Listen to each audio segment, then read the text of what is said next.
feel like the whipping boy there all the time? Personally, no, but Manx Radio certainly, yes.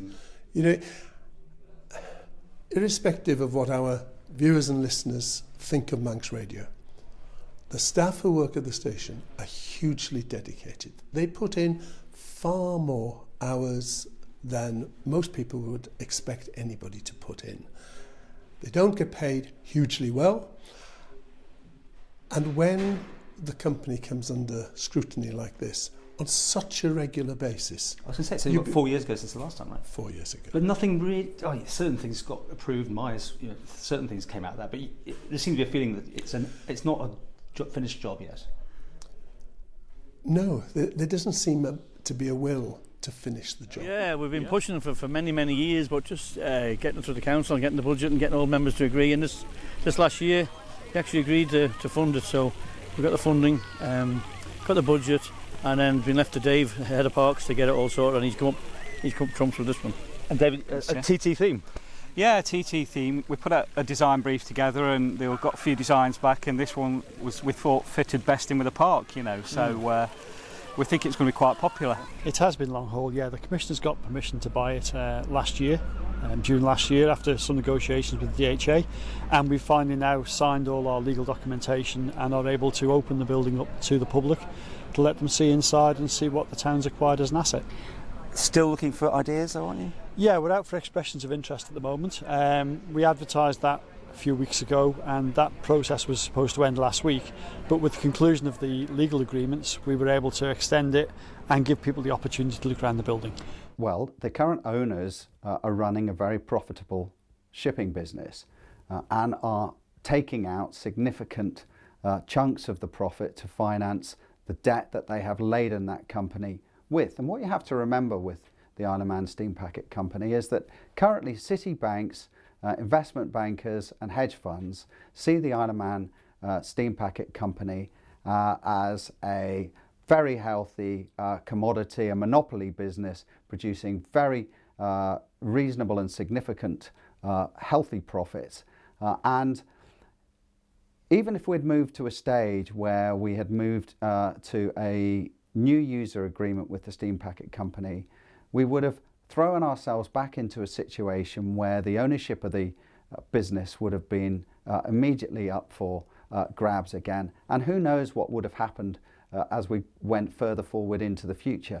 What we're doing right now is really good news. It really says, you know, it's an investment. It's an investment in the Isle of Man, and will provide an excellent, not only an excellent return, but what people have got to remember, and it's fundamental to me, it's an arm's length company. It won't mean, if you like, dramatic changes in fares and so forth. It is about retaining strategic control of a vital lifeline.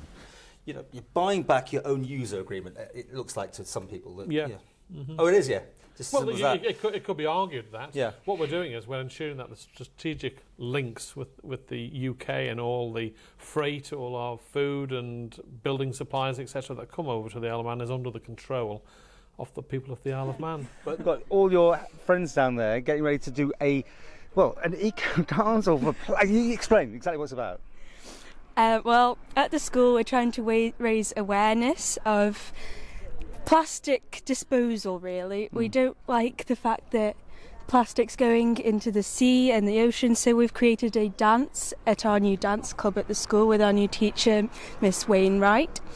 And we are going to dance to then show the students of the school the importance of recycling.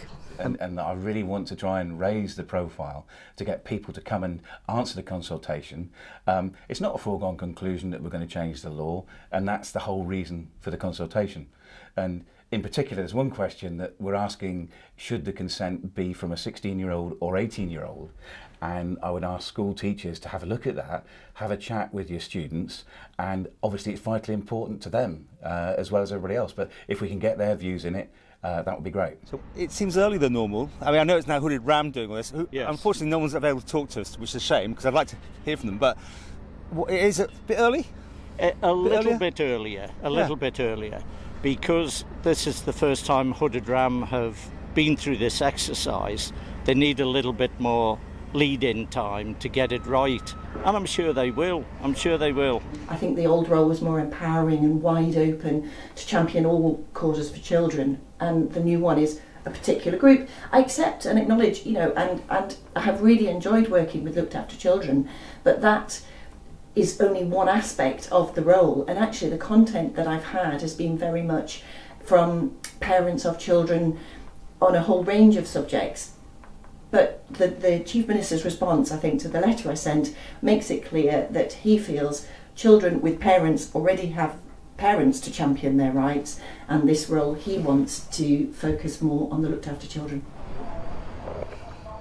Yes, so as you can see, this is the situation down at the Villa Gardens. Certainly things moving apace down here as well. The tent is up there, obviously still kitting it out. And on the colonnade area, at the moment, they're busy getting ready to put up their tents, and that's going to be a corporate and VIP and champagne sort of feel to it as well on the stand. And then we've got the big stand where the live music's going to be. The guys from ELS are busy finishing that one off.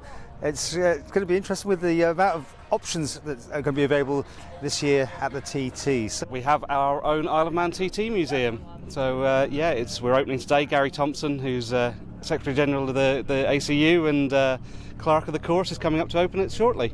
Okay, take us round some of the highlights inside. So one of the biggest new displays now, we have the wall of bikes, which is the whole front length of the wall of the museum. It's just racking, isn't it? It is, yeah. It's but we can have 90 bikes on display in that wall, yeah. And we've added the Bob McIntyre collection, which is all his trophies on loan from his family, along with a Works Gilera as well. Sad news tonight that leading Manx TT racer Dan Neen has died following fatal injuries sustained at the Churchtown section of the course during the Superbike qualifying session on Wednesday. That session was red flagged following the incident, which also saw one other injury being reported.